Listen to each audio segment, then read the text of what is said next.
You're listening to PetLifeRadio.com.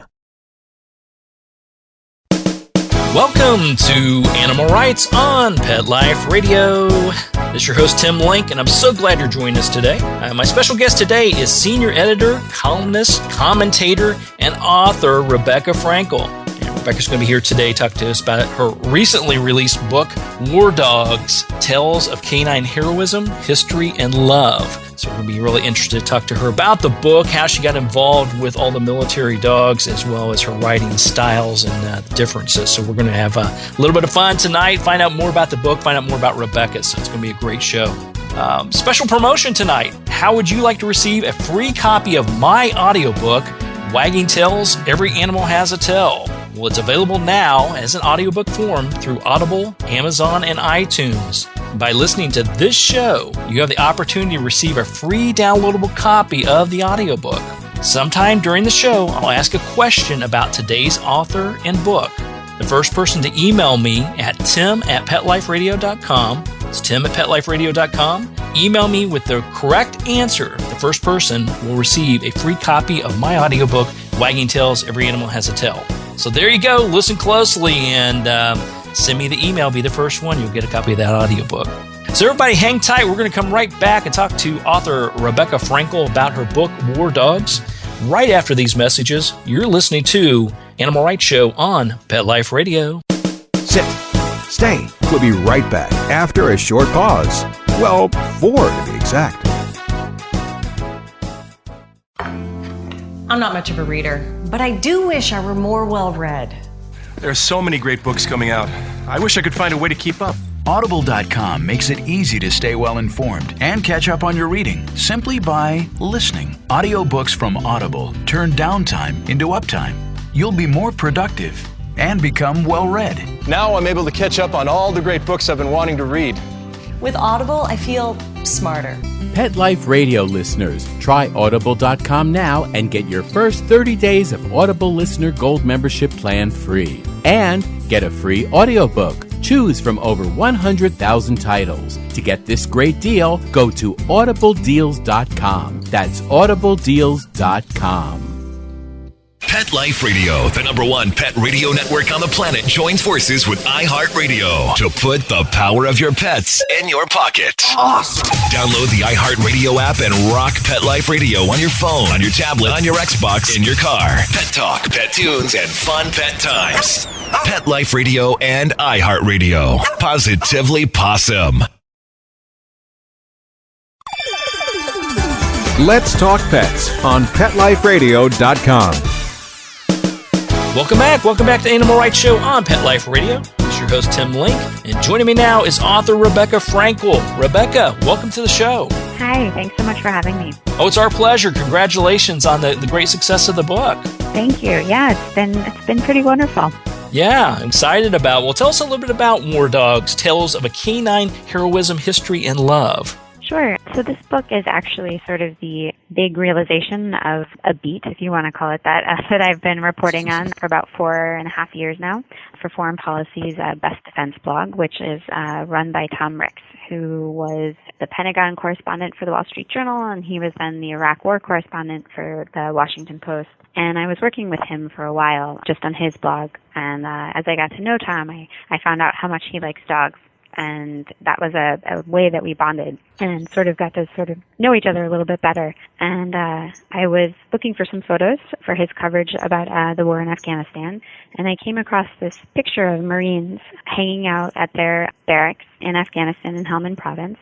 And it struck me as a very different kind of photo, very different than what I was used to seeing, which was sometimes the much grittier images of a war zone that you kind of become accustomed to seeing coming off the wire. But this was very different because these Marines looked really happy, and they were hanging out with their bomb-sniffing dogs. And the dogs looked really happy. So I sent the photo to Tom, and I thought, maybe he might want to post it or run it with a caption as sort of a Friday thing. And he did, but he asked me to dig around and see if I could find out more, if there were more photos like this. And it turns out that, there's a really long history to dogs working on the battlefield along men and now women, of course. And so I started to dig into it, and then I started to write about it once a week. It's amazing. I mean, I'm assuming you never realized that at the time. I love how these sort of things just that are meant to be just sort of happen. Wouldn't you agree? Oh, absolutely. I feel so tremendously lucky that this happened. And in some ways, Tom, whether he realized it or not, and I think he'd probably say yes, that he did, because he was telling me this should be a book pretty much from the get-go. But yeah, it really was one of those serendipitous things. And, I happen to really love animals. And as much as I am interested in foreign policy and the news of the world, writing about dogs was a nice side project, I will call it that, because that's really what it was for so long, until I had the opportunity to really dig in, to take a break from work and just work on the book full time. Wow. So tell us about that process. I mean, how did you decide, okay, first this should be a book? And at what point is it actually got enough material to put together a book?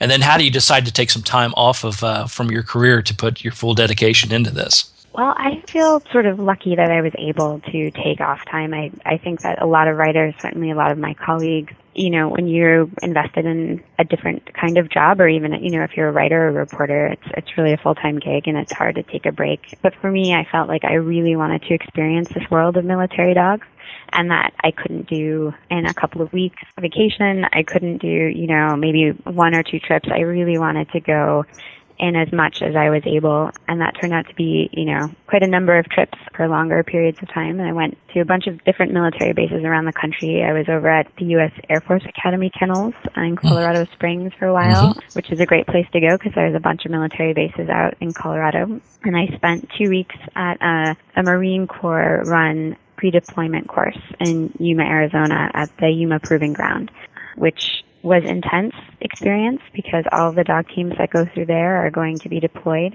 most of them into a combat zone. Certainly at the time when I was there in 2012, most of the teams went to Afghanistan. Some of them went back to Iraq. But it's also tremendously interesting to watch them train for daytime drills, daytime tactical missions, but then also they did a week of nighttime drills. So I learned how to use night vision goggles, and it's not easy. There's so much to what a handler and a dog go through. Even through the stories, I would never have understood the breadth of it or how complicated it is until I was there. So I felt like that was really my job here, was not to just tell stories through, conversations that I had, but to actually get as close as I could. That's really fascinating. And to get it all set up, walk me through that process. I mean, I'm assuming it's just not a matter of picking up the phone saying, hey, I'll be there Tuesday to be involved in what you guys are doing. No, definitely not. How did you get that all set up? Was it a lengthy process, or was it a lot easier than what you expected? It was a little bit of both. This is sort of like anything in life, I guess, right? It's sort of who you know.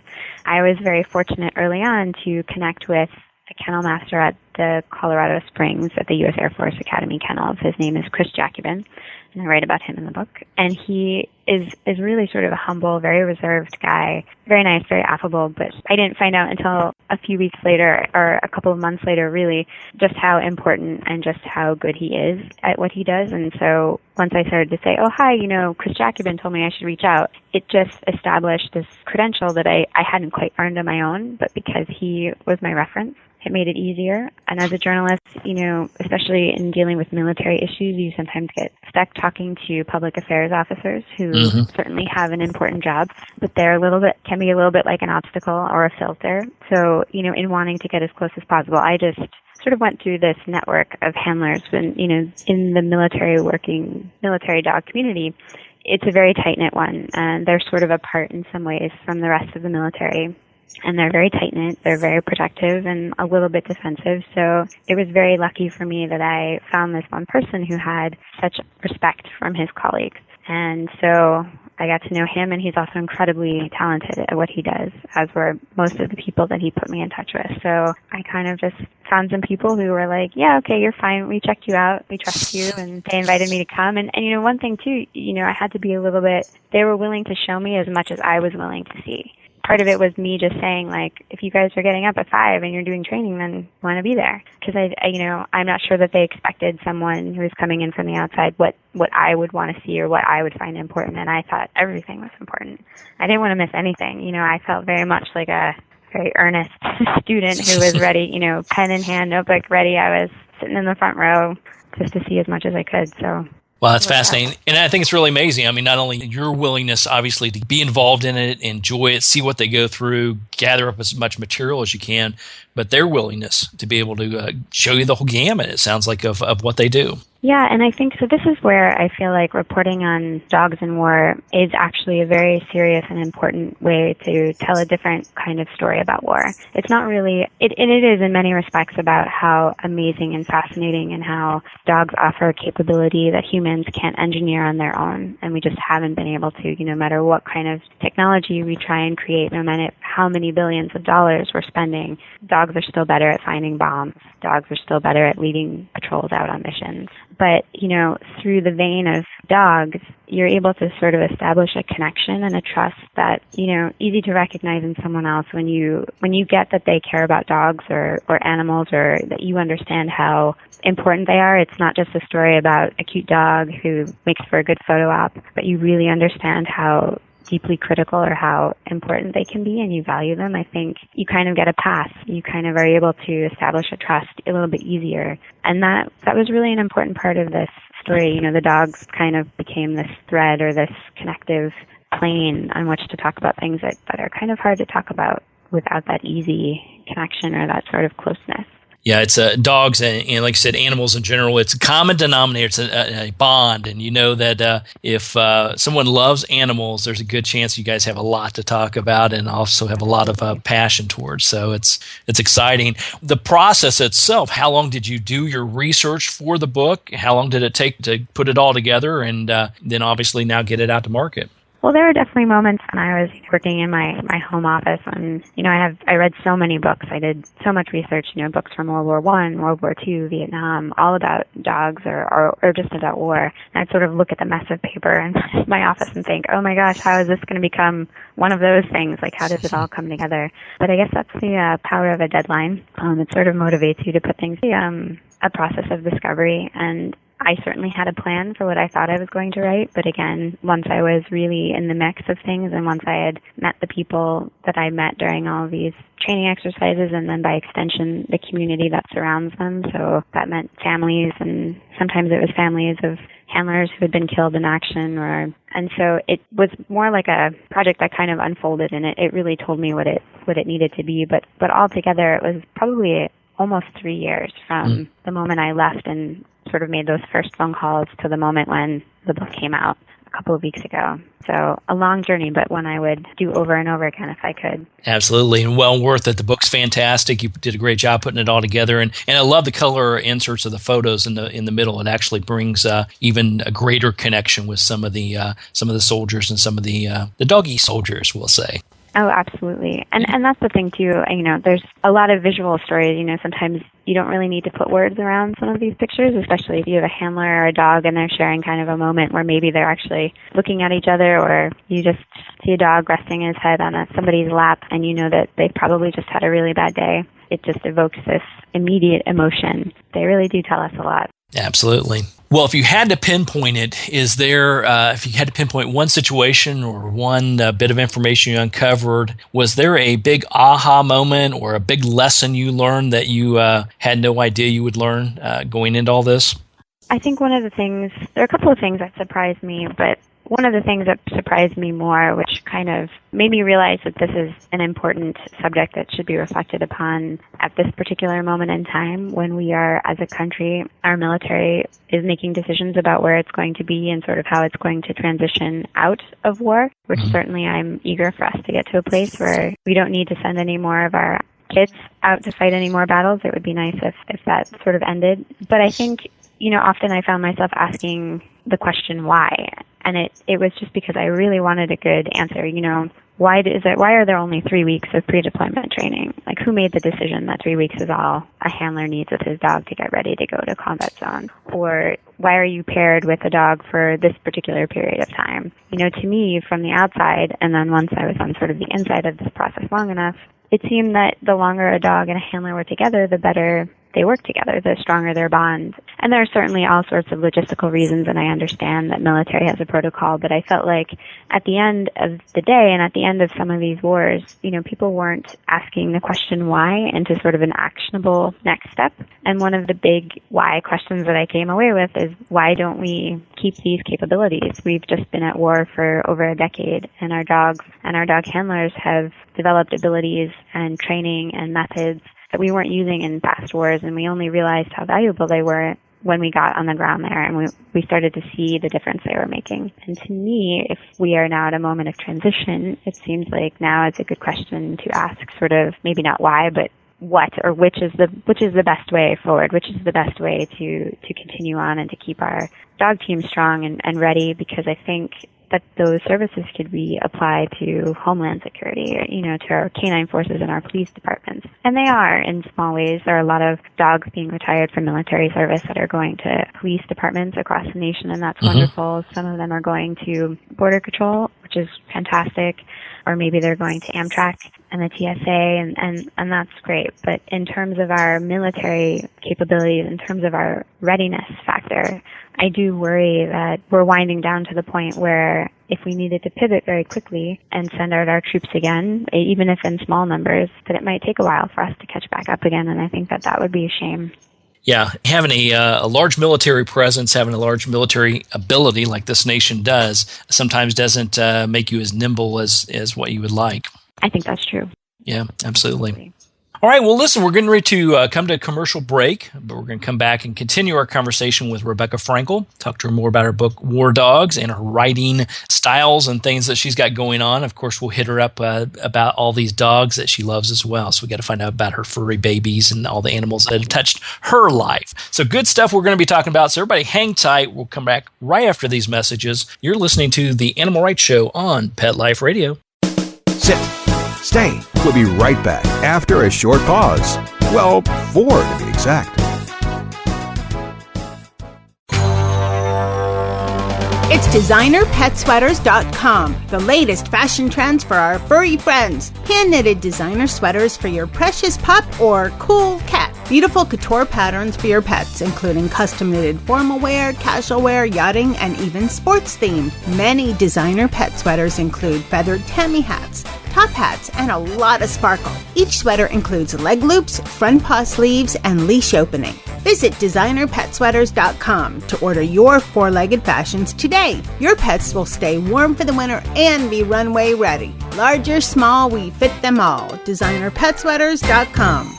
Hi, this is Tim Link, animal communicator and pet expert and host of Animal Rights on Pet Life Radio. Have you ever wanted to know what your pet is really thinking? Do you want to find out if they truly understand what you're trying to tell them? Ever wish you could build a better understanding and closer relationship with your pet? Well, now you can. Learning to Communicate with Animals is a 4-part on-demand workshop. In the workshop, you'll learn the essential techniques that are necessary to communicate with animals, including what is animal communication, breathing correctly to achieve the perfect state to communicate with your animals at a deeper level, using guided meditation exercises as a method to communicate with animals, and how to send and receive information from your animals. So if you're wanting to learn how to communicate and connect with your animals at a deeper level, visit petliferadio.com/workshop and purchase and download Learning to Communicate with Animals. You'll be glad you did. Hi, this is Marcy Davis and my service dog Whistle, and we're your hosts of Working Like Dogs on Pet Life Radio. Working Like Dogs is the show where you can learn everything you ever wanted to know about working animals or working dogs. Whether you're a member of a working dog team or you've just seen a working dog or animal out at the mall or the grocery store and you're curious about how these amazing animals work with their human partners, then Working Like Dogs is the show for you. Join us for the inside scoop at Working Like Dogs on PetLifeRadio.com. Let's talk pets. Let's talk pets On Pet Life Radio. Pet Life Radio. PetLifeRadio.com. Welcome back to Animal Rights on Pet Life Radio. your host, Tim Link, and I'm here with author Rebecca Frankel. We're going to be talking a little bit more to Rebecca about her latest book, but I wanted to tell you some exciting news, something at least I've been waiting for quite a while. My new book, my latest book that's coming out, is now available for pre-order. It's on pre-order with Amazon.com. The book's called Talking with Dogs and Cats. Join the conversation to improve behavior and bond with your animals. So it's now available for pre-order. Go to Amazon.com. Take a look at it. Talking with Dogs and Cats. We're excited about it. And get a copy. Get on the order list, please. That'd be great. So thanks so much for that. I appreciate all your support.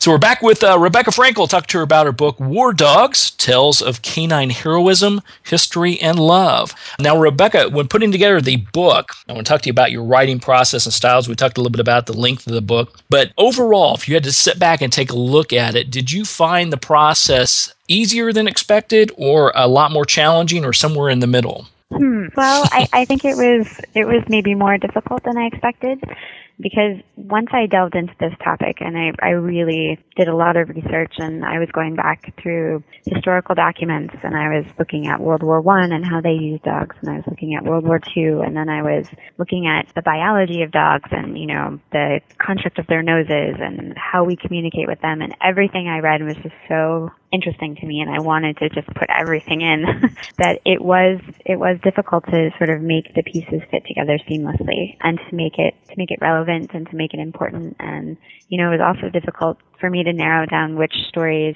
not necessarily deserved, because if I had put in all of the stories that deserved to be in here, this book would have been thousands of pages long. But which ones sort of, you know, made the right points, or which ones sort of linked together in a way that built a narrative that would be interesting to other people. And it was hard. It was hard to do, and the best part of it was the people part. But writing is, you kind of do it on your own. And so at some point you have to turn off the phone and shut your door and just do it on your own. And it wasn't as much fun to do it on your own. I would have much rather been out at it, you know, training and being outside and just being with the dogs. Or, you know, I made some wonderful friends throughout this process and would talk to them on the phone for hours. I still am in touch with a bunch of them and have been over the years since I first met, and their families are growing, and, you know, they're moving around, or their careers are continuing on, and so that's all still part of this process. I don't think it will ever really be over in that way, which is nice.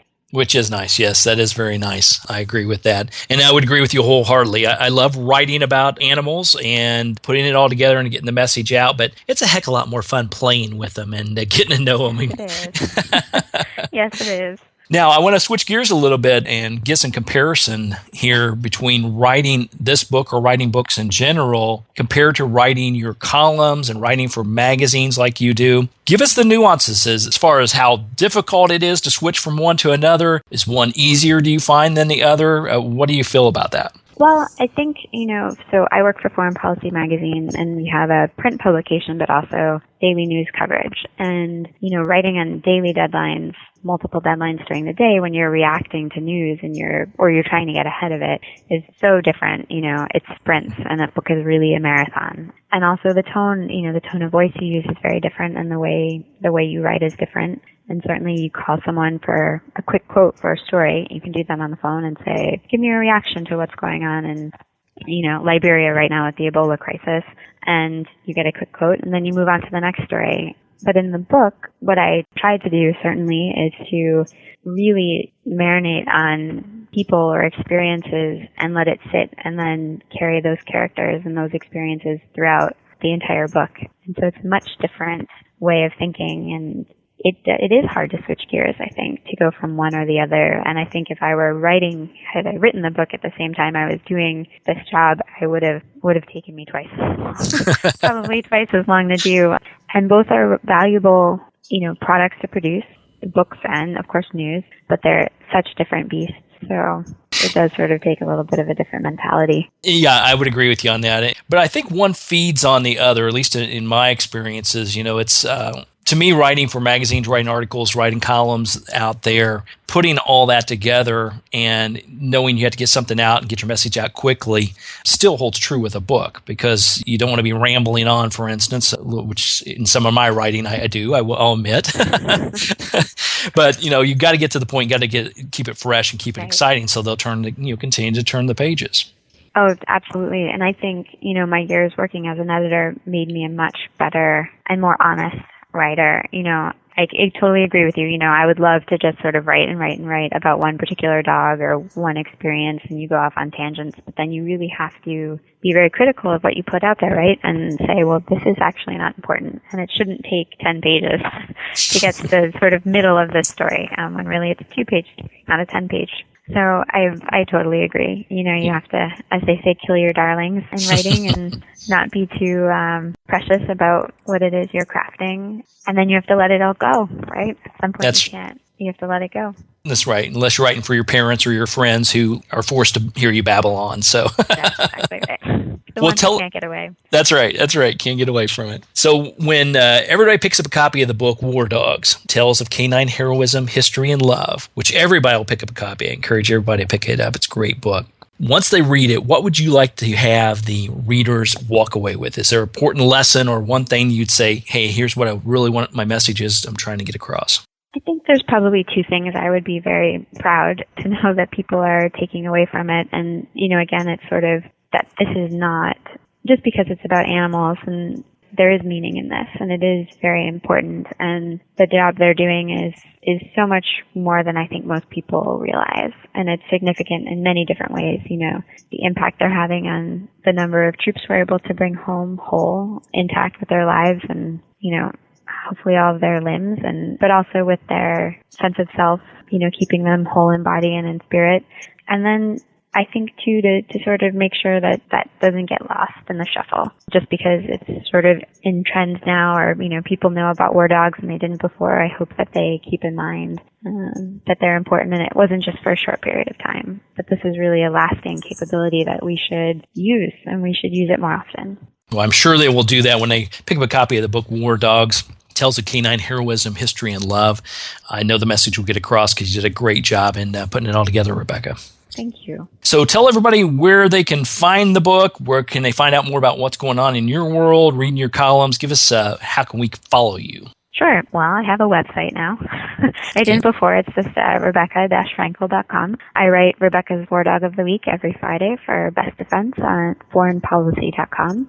And the book should be at most independent bookstores, which I encourage everyone to support, your local bookstore. And then, of course, Amazon and Barnes & Noble is carrying the book. And, yeah, it's out there. It's out there, so everybody pick up a copy of that and follow Rebecca on her website and Facebook page as well. Now, Rebecca, we can't let you leave without telling us about furry friends in your life. Do you have any furry dogs, cats, or others in your life? And if so, what are their names and what are they? Oh, so at the moment, I am currently without a furry friend. Well, we can fix that, Rebecca. We've got a lot of contacts. Well, that wouldn't be so terrible. I have to say that, I do miss these dogs. I miss certain ones in particular that I got to know a little bit better. Some of them were friendlier than others, as you can imagine, and I totally respected that. But I did have a pet for a long time, a cat, which I was sort of afraid to tell people when I was writing this book. And he was a wonderful cat. He lived to be 22 years old. Wow. So had him around for a while. But I think it's going to be a dog next time. There you go. What was your cat's name? Mike. I won't ask. That sounds like... He was adopted, so I had him for the second half of his life. Oh, that's great. That's great. Mm-hmm. Well, you mentioned, I'll ask this then, is there a particular dog, without getting yourself in trouble, is there a particular dog that you worked with or interviewed that you found particularly you connected with, resonated with? There was a dog. I've written about him a few times, so I think it's probably already out there. But Dingo, who's still in the Air Force, I think he just came back from a deployment to Afghanistan, so he made it back safely, which is good news. And he was attached to Justin Kitts, who is a staff sergeant at the Air Force. He's not a dog handler right now, but he was for many years. And I met him. He was an instructor at YPG, at the pre-deployment course. He was one of a few instructors who were there from the Air Force. And he and Dingo were in Afghanistan, I think, in 2011. And they had a good tour together, and Kitts was awarded the Bronze Star upon his return for the work they did together. I like to say Dingo is a dog who smiles. He's a very sweet disposition. Apparently he was quite the troublemaker when he was a younger dog, but he's mellowed out a bit. And yeah, he was fun to hang out with. There you go. Dingo, the smiling dog. I like it. All right, Rebecca. Well, thanks again for coming on the show tonight. Everybody pick up a copy of War Dogs, Tales of Canine Heroism, History, and Love. You're going to enjoy it, learn a lot, and the photos are great once again. So, Rebecca, congratulations on doing a great job. Keep us posted on what's going on in your world. We'll follow you online as well, and look forward to talking to you again in the future. Oh, absolutely. Thank you so much. This was fun. Thank you. Well, we're coming to the end of the show today. I'd like to thank everyone for listening to the Animal Rights Show on Pet Life Radio. I'd also like to thank our sponsors and producers for making the show possible. To find out more about me, Tim Link, and the other guests I've interviewed on the Animal Rights Show, you can visit me at PetLifeRadio.com. It's PetLifeRadio.com. Click on the Animal Rights icon and listen to the shows and download the shows you want to hear. Not download them all. You'll love them all. And while you're there, be sure to check out all the other wonderful hosts and shows on Pet Life Radio. It's PetLifeRadio.com. If you have any questions, comments, or ideas for the show, please email me. You can email me at tim@PetLifeRadio.com. And I'll be glad to answer your questions, entertain your comments, and bring on the people you want to hear from most. Also, here's your chance to win a copy of my audiobook, Wagging Tails. Every animal has a tail. Here's the question of the day. Who is Rebecca's smiling dog Air Force friend? What's his name? Everybody should know. First person to email me the name of the smiling dog that Rebecca loves so much, you can email me at tim@PetLifeRadio.com. First person to email with the correct answer will get a downloadable copy of the book Wagging Tails. Every Animal Has a Tail. So good stuff. So until next time, write a great story about the animals in your life. Share it in a blog, article, or in a book. And who knows, you may be the next guest on Animal Rights on Pet Life Radio. Have a great day. Let's Talk Pets, every week on demand, only on PetLifeRadio.com.